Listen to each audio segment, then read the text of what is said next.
اعوذ باللہ من الشیطان اللعین الرجیم بسم اللہ الرحمن الرحیم الحمدللہ رب العالمین الصلاة والسلام علی اشرف الانبیاء والمرسلین اما بعد۔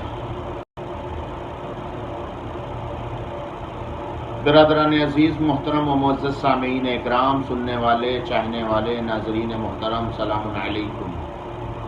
ورحمۃ اللہ وبرکاتہ۔ آج آپ کے سامنے میں حاضر ہوا ہوں۔ چند باتیں ہیں، چند پیغام ہیں جو آپ تک، چند میسج ہے وہ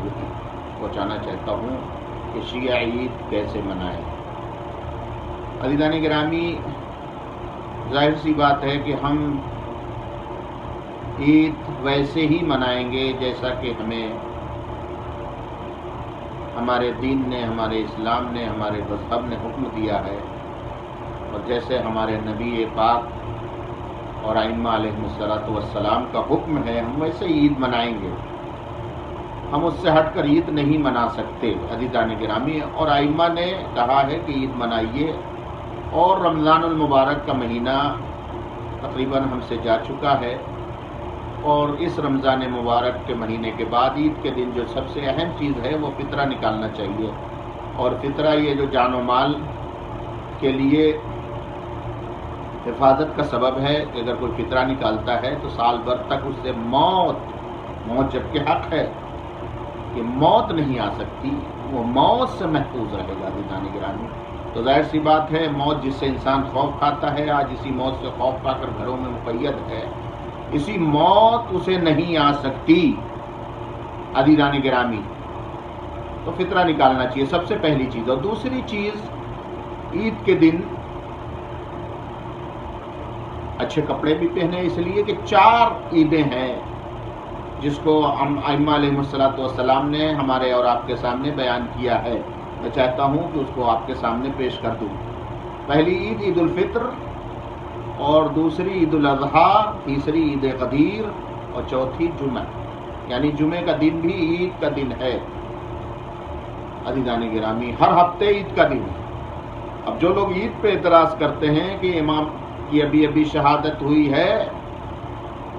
لہذا عید نہیں منانا چاہیے، امام کا 10واں منائیے، تو عزیزان گرامی تو یہ ان لوگوں کی عادت ہے۔ یہ کچھ نہ کچھ نئی چیزیں اسلام میں لانے کی کوشش کرتے ہیں کہ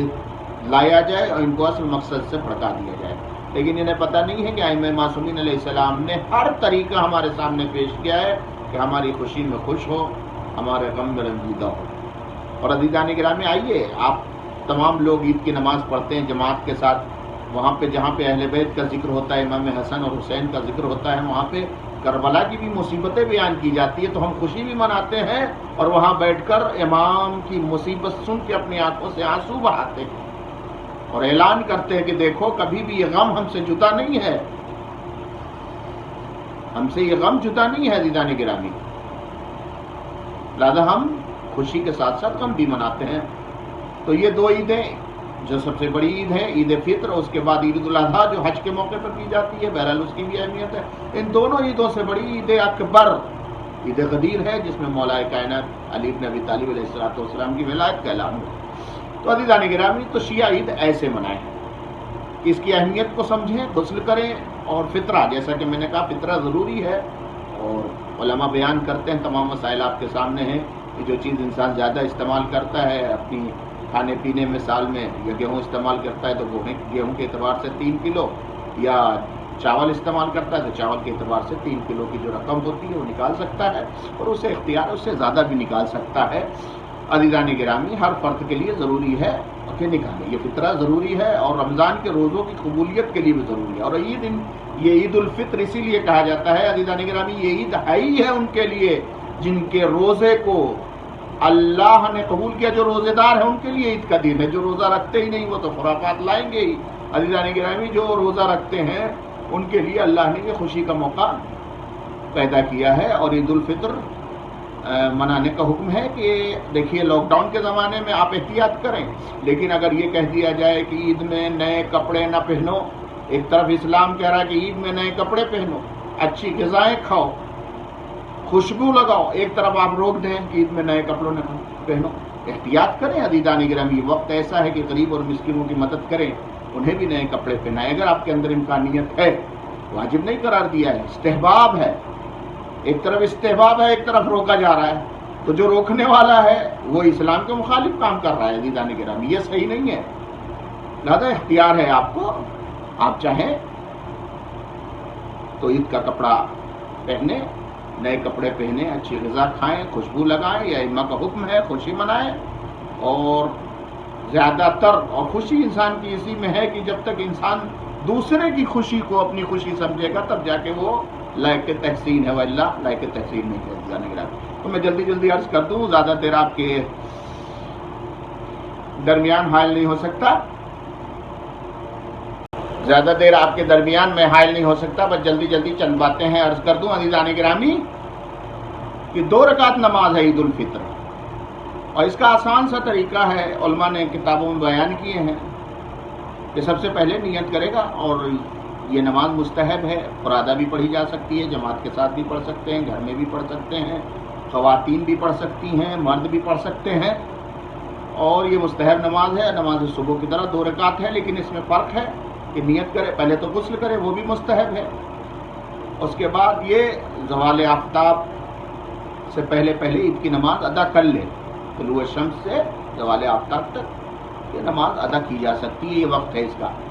عزیزان گرامی۔ 2 رکعت ہے، نماز عید الفطر پڑھتا ہوں میں قربتاً الی اللہ، نیت کی،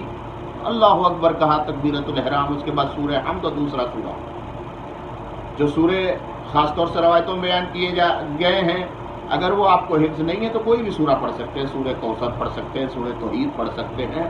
سورہ 3 پڑھ سکتے ہیں، جو بھی قرآن مجید کا سورہ ہے جو آپ کے لیے آسانی ہے وہ پڑھ سکتے ہیں۔ سورہ حمد پڑھا، سورہ کوثر پڑھا، اس کے بعد تکبیر کہا، اس کے بعد قنوت کے سلسلے میں بھی معصومین نے روایت کی ہے کہ اگر آپ کو قنوت یاد ہے جو معصومین نے تاکید کی ہے، اللہم اہل الکبریاء والعظمت اہل الجود والجبروت واہل العفو والرحمہ واہل التقوی والمغفرہ، یہ پڑھیے۔ اگر یہ آپ کو یاد نہیں ہے عزیزان گرامی تو آپ کوئی بھی قنوت پڑھ سکتے، صرف صلوات پڑھیے۔ تو پہلی رکعت میں سورہ حمد اور دوسرا سورہ پڑھنے کے بعد 5 قنوت ہے، اللہ اکبر کہا، اللہم صلی علی محمد وآل محمد، اللہ اکبر، اللہم صلی علی محمد وآل محمد، اس طریقے سے 5 قنوت پڑھیں گے۔ ربنا آتنا فی الدنیا بھی پڑھ سکتے ہیں، جو بھی آپ کے لیے آسانی ہو، اور رکوع کریں، سجدہ کریں، پھر دوسری رکعت میں آ جائیں۔ دوسری رکعت میں جو سورہ حمد ہے اس کے بعد اگر پڑھنا چاہیں والشمس وضحاہا، یہ سورہ اگر یاد نہیں ہے، آپ کو حفظ نہیں ہے تو کوئی بھی سورہ پڑھ سکتے ہیں، کوئی بھی سورہ آپ جو آپ کو حفظ ہے آسانی کے لیے۔ اور اس میں سورہ پڑھنے کے بعد، حمد پڑھنے کے بعد اللہ اکبر کا، اس میں 4 قنوت ہیں۔ قنوت کے سلسلے میں نے بیان کیا کہ اگر آپ کو یاد ہے، معصوم نے فرمایا بہتر ہے کہ قنوت بھی پڑھا جائے، اللہم اہل الکبریاء والعظمت اہل الجود والجبروت۔ اگر یاد نہیں ہے تو ربنا آتنا فی الدنیا حسنہ وفی الآخرۃ حسنہ وقنا عذاب النار، یہ اللہم صلی علی محمد وآل محمد، یہ اس طریقے سے 4 قنوت پڑھیں، رکوع کریں، سجدہ کر کے نماز کو تمام کریں۔ عزیزان گرامی، یہ نماز عید الفطر جیسو علماء نے بیان کیا ہے، نماز پڑھیے، ایک دوسرے سے ملیے۔ اگر ہمارے اطباء نے جس طریقے کا حکم دیا ہے، اگر ہم اس طریقے سے انجام نہیں دے سکتے تو ہم دور رہ کر بھی لوگوں کو خوشی